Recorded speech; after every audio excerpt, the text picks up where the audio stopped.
Hi everyone, I am Saurabh and you are watching Gravitonics. This is the technological era. We have discovered a lot of things which people in past even couldn't dreamed of. But there are some unanswered questions, specifically in physics, which can change the entire scenario in present. I have compiled 11 unanswered questions out of which 3 such questions have been discussed in my previous video, which is the first episode of the ongoing series. 11 biggest unanswered questions in physics. You can either start watching from this video, and if you find this video interesting, then please do watch the first episode of this series. Now let's focus on this episode. So without wasting any time, let's get started.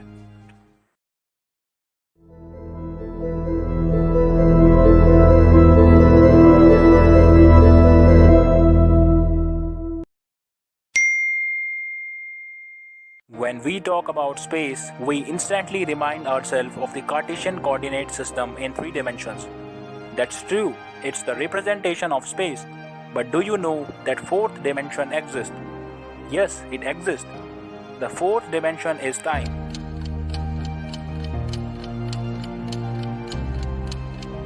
And 4-dimensional structure together is known as space-time. But space differs from time in some very fundamental ways. In space, we can move in any direction freely. We are not bound to anything.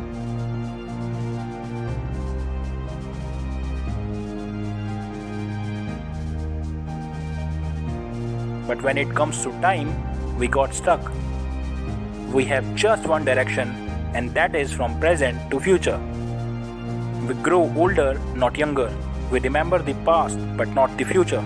Time seems to have a unidirection, and physicists call it the arrow of time. Some physicists suspect that the second law of thermodynamics may provide a clue. Before telling you what's the second law of thermodynamics, let me tell you what is the meaning of entropy. Speaking roughly, entropy means the amount of disorder of anything. More is the disturbance, more is the entropy. Now coming to the second law of thermodynamics, it states that the entropy of a physical system rises over time. Time is said to be started from the time of Big Bang. In simple terms, Big Bang is the theory that discusses how a universe was formed.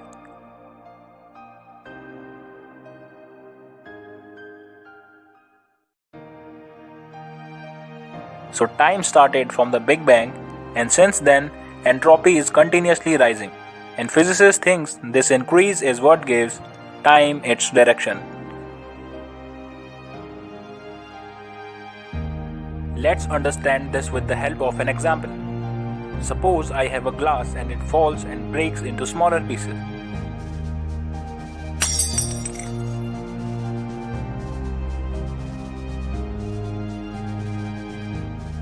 A broken glass has surely more entropy or more disturbance than the normal glass.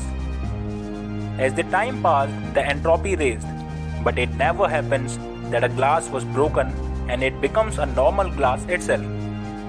The reason is that time cannot move backwards. Entropy may be rising now because it was lower earlier. But why was it low to begin with? Was the entropy of the universe unusually low 14 billion years ago, when the Big Bang brought it into existence? For some physicists, that's the missing piece of the puzzle. Sean Carroll says, if you can tell me why the early universe had a low entropy, then I can explain the rest of it. In Whiteson's view, entropy is not the whole story. He says, to me the deepest part of the question is, why is time so different from space? Some recent computer simulations showed how the asymmetry of time might arise from the fundamental laws of physics. But the work is controversial, and the ultimate nature of time is still debatable. We understand the basic difference between a solid and a liquid in terms of fluidity, compression, or intermolecular forces. But there exists a layer between a solid and a liquid, and this is known as gray zone. For example, sand. Sand comes under the category of granular material. It's amazing that granular materials are used extensively around the world, and yet we don't know much about them. Think of all the granular materials that we use on a day-to-day basis. Two such examples are sand and flour. but even though we use them on a large scale basis, we really don't understand when it comes to the way this material moves. Let's take the example of sand. Sand reacts like a solid when you stand on it, and it's more than capable of supporting your weight. If you were to put the same sand particles in an hourglass, these will start flowing through the hole like a fluid. Spread the same particles in the air, and the individual particles will behave like a gas. So what's it? How do we categorize granular particles? What actually happens in the gray zone between solid and liquid? To be honest, no one knows the complete truth. According to Ken Cameron, an associate professor of mechanical engineering at MIT, sand is all of the above. As per Ken, I think if we want to develop a better understanding of granular media, we have to think about it as broadly as possible and come up with models that treat it like a solid, liquid, or a gas. We actually don't know the conditions on which sand starts flowing and when it remains stationary. The new model devised by Cameron is more accurate and reliable than existing models. His new model is able to predict the flow more accurately because he factored in something that is very crucial in deciding the nature of flow, and that is the size of the particles. His new model was then put up against the conventional flow, and the results were a near perfect match. But looking for a perfect answer, no one understands the gray zone between solid and liquid.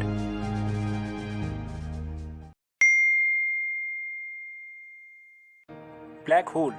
It might be one of your favorite topics, and keeping this in mind, I am soon going to create a complete series on black hole. And in this video, it will be discussed in brief and to the point only. Black holes are regions of space in which gravity exerts such an enormous pull that nothing can escape from it, not even the fastest moving known thing, which is called as light. We see an object when light gets reflected from that object to our eyes. And since light cannot escape from a black hole, we cannot see it, and it appears as a dark hole, which is called black hole in physics. We can only see around the boundaries of the black hole and not into it, so we have no idea what goes on inside a black hole. In the 1970s, Stephen Hawking and Jacob Bekenstein showed that black holes emit a form of radiation and slowly evaporate. These radiations are now known as Hawking's radiation. Here we might found something, but due to evaporation, we cannot. Event horizon is the outer boundary of a black hole, and in this position, both general relativity and quantum mechanics come into play, and so far, these two theories are quite different in nature, and this is the real problem. In April 2019, the Event Horizon Telescope (EHT) collaboration produced the first ever image of a black hole which lies at the center of the M87 galaxy, which is 55 million light years from Earth. This black hole is about 6.5 million times the mass of the Sun. We hope that soon our physicists will surely find that what's inside a black hole. That's all for today. The next video will be released very soon. Till then, wishing you all the good luck. Thank you so much.